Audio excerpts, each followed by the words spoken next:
excuse the mess, but this is a very old style where they have the little desk, which I actually really like this.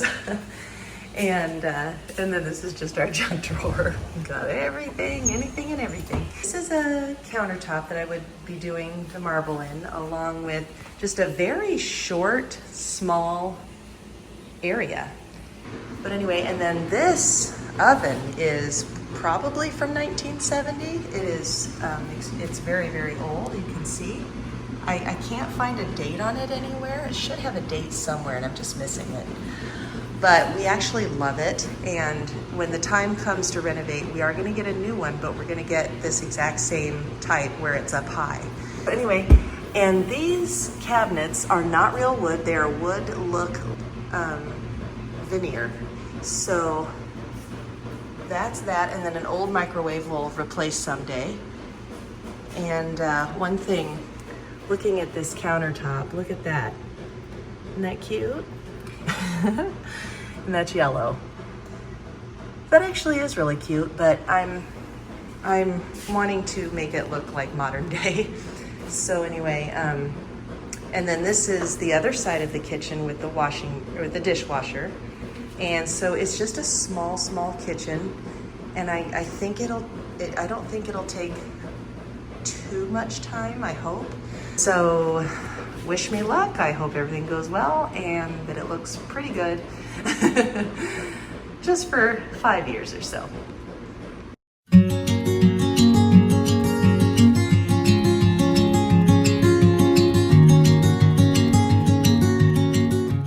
Well, I'm just using this Dry Dex spackling and just putting it right over the missing chunk. And I have a bigger paddle too to help make it a little bit more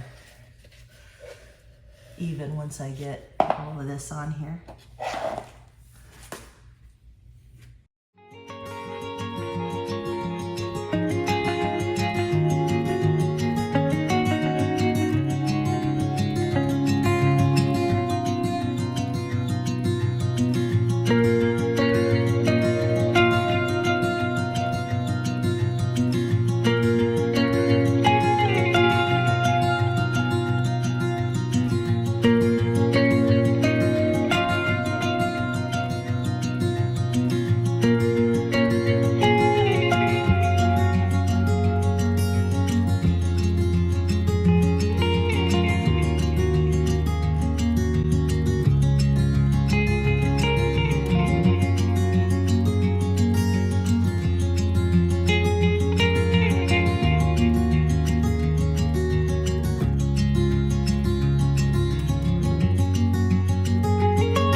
And I'll be cleaning the surface with a ZEP all-purpose cleaner. So it was similar, it was an alternative to using Simple Green, which was a little bit more expensive.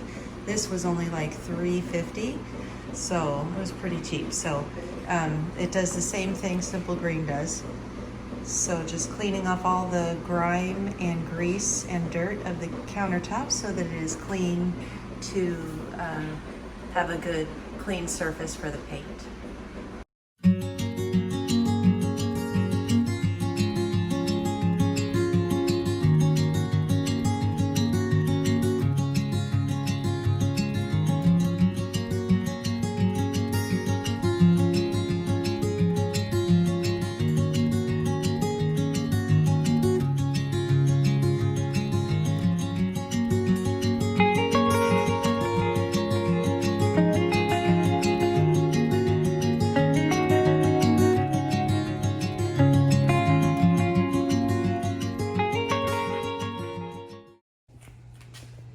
Okay, so my countertop is done with the base coat. And now I'm going to use a matte black and a matte white. And I just used white with a tiny bit of black to make a gray. and I'm going to paint the veins.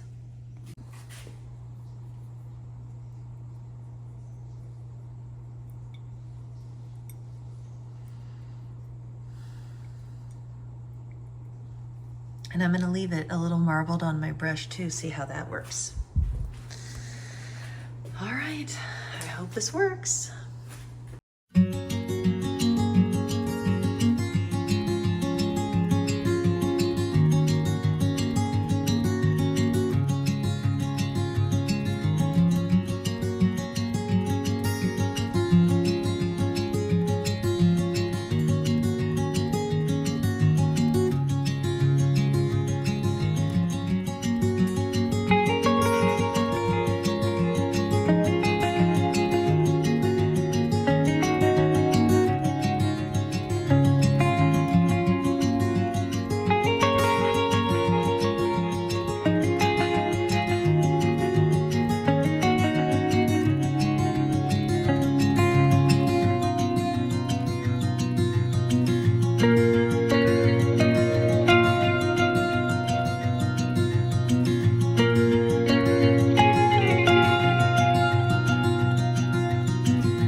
That's looking pretty good so far.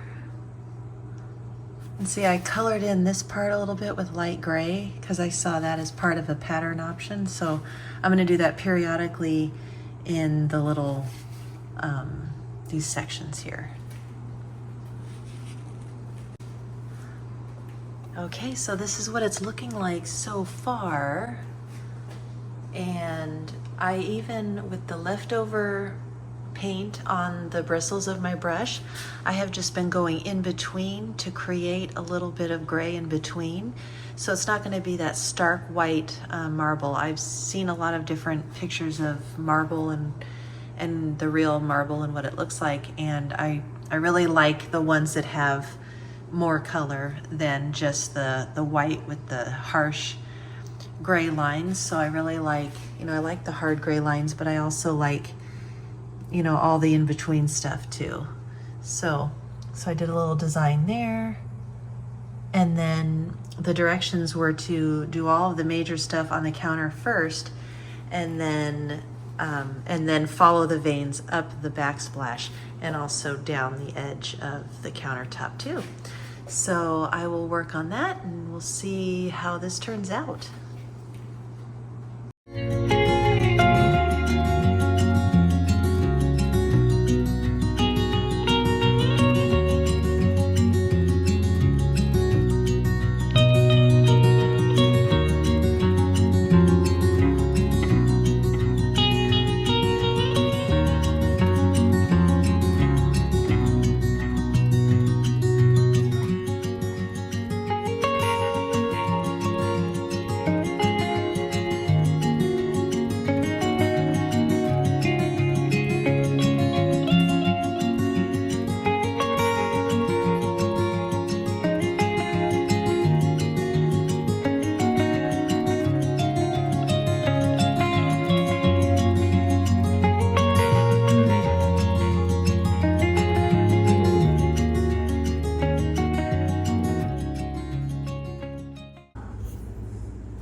Getting a little bit of paint on my brush and just a tiny bit of black, and do another vein here.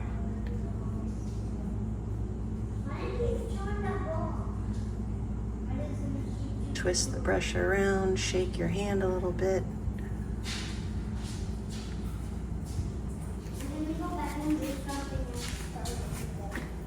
Just like that.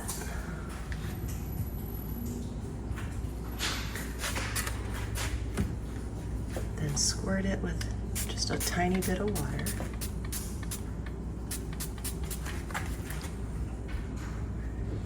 And start tapping.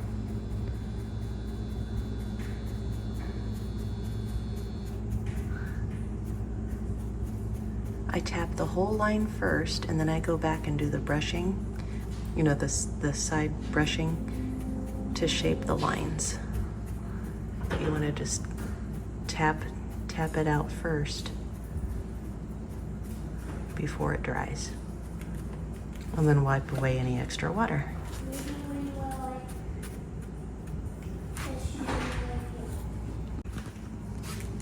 And then just wipe your brush off as you need to.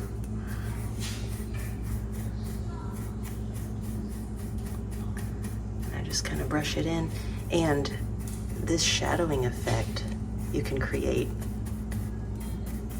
another faint line doing that, which looks real, which is awesome.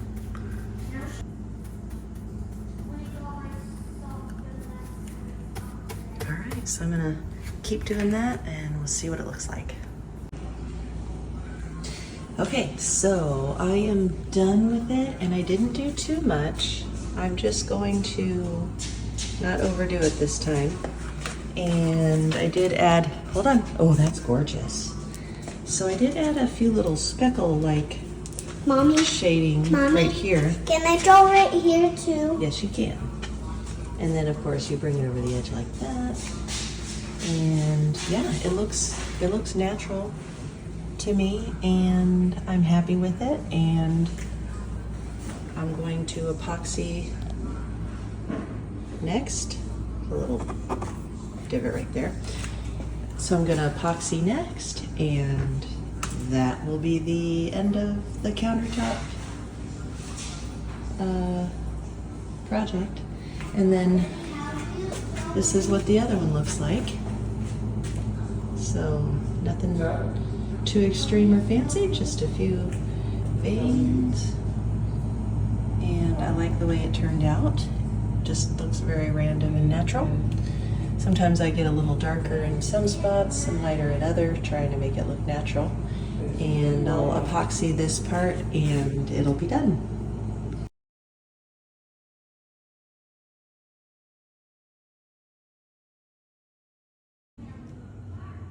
Okay, so it said to mix everything in a large disposable container.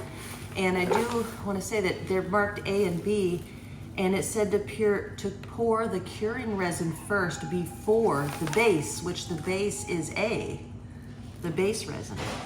So the curing agent, they want you to pour first. So I'm gonna do that, and I just really hope that this works out. I have to mix for 5 minutes, which I'm gonna set a timer.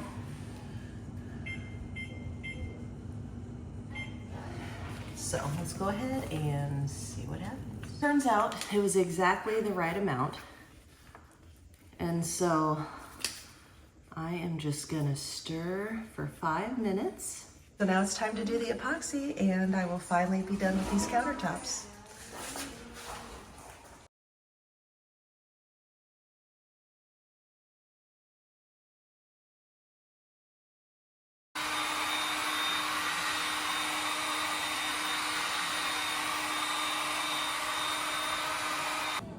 Here is the final result of my DIY marble countertops. And I still have to put the drawers in there and some knobs. And we got the new cooktop in. So I think it turned out pretty nice. And the epoxy did not turn this counter yellow because of the layering of the Rust-Oleum. And here is the desktop.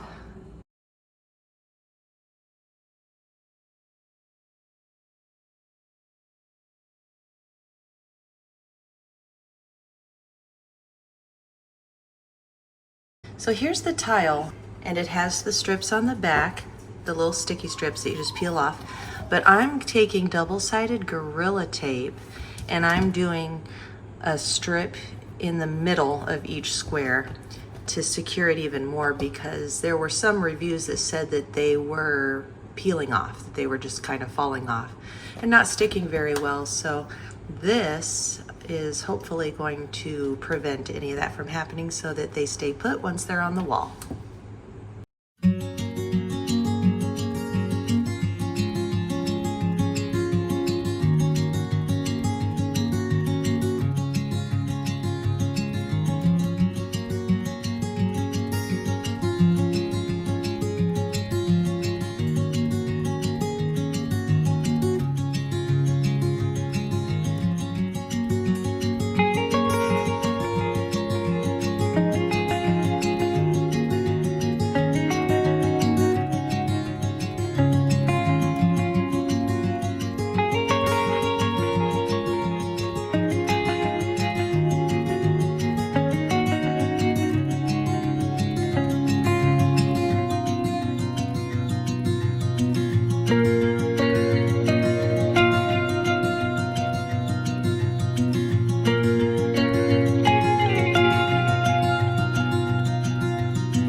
Okay, it is all done. I know that one looks darker, but for whatever reason, it's the same color as all the other ones, but for whatever reason, the lighting is making that one look darker for some reason.